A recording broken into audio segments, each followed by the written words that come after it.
And at this point, you may be thinking, well, sure, the police departments are getting a lot of money from seizing stuff, but I'm sure there are limitations on how they can spend it. Well, allow me to take you to a 2012 Columbia, Missouri Citizen Police Review Board hearing. How do you decide forfeiture funds? You know, it's usually based on a need. Well, I'll take that back. Discretion, though, I'd imagine you sign off on. Yeah, there's some limitations on it. You know, it's actually there's not really on the forfeiture stuff. Actually, there's basically no limitations at all. Come to think of it, we're essentially gods. We're gods. We're like the anti-Spider-Man. Great power, no responsibility. I can't believe this hasn't come up before. And look, his honesty was not over. We just usually base it on something that would be nice to have, that we can't get in the budget, for instance. So, you know, we try not to use it for things that we need to depend on, you know, to go ahead and have those purchased. But it's kind of like pennies from heaven, you know, it gets you a toy or something that you need, is the way we typically look at it. That's right. That's right. They buy toys with pennies from heaven. Well, they should know those pennies may not be falling from heaven so much as from the pockets of the people they're holding upside down and shaking. And in terms of what kind of toys police departments buy, that really depends. For instance, in Massachusetts, one DA's office used forfeiture money to buy their own Zamboni. Even though, auditors noted, we could not determine where this machine was located or the law enforcement purpose it serves. Although that last one is obvious. Just think about it. Because if you are robbing a bank and the police pull up in a Zamboni, you're going to give yourself up just out of sheer curiosity. And in Texas, one DA's office had an even more imaginative idea. And I'll let a concerned citizen at a public hearing tell you all about it.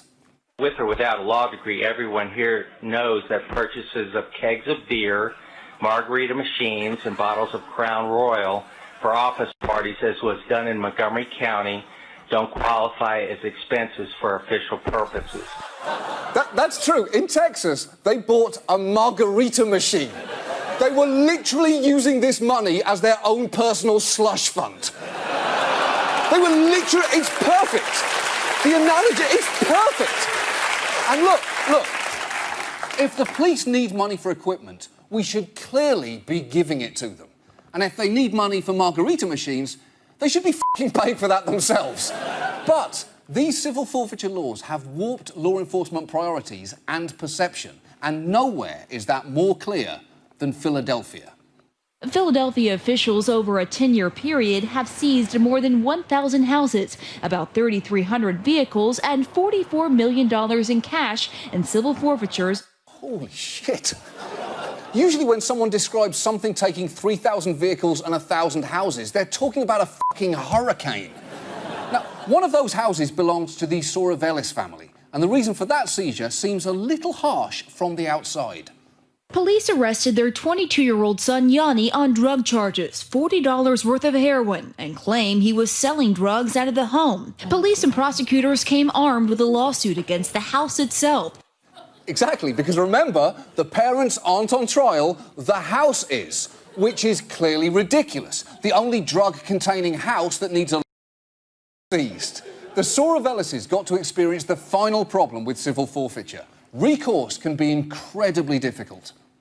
Here in Philadelphia, if you have your property taken, you can come here to City Hall and go to courtroom 478 and try to get it back. Problem is, the people that are taking the belongings are also the ones calling the shots inside the courtroom.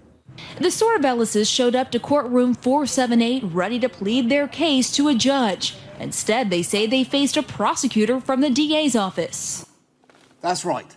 Their first step in challenging the police seizing their property was in a courtroom without a judge hearing their case. How can you even still call that a courtroom?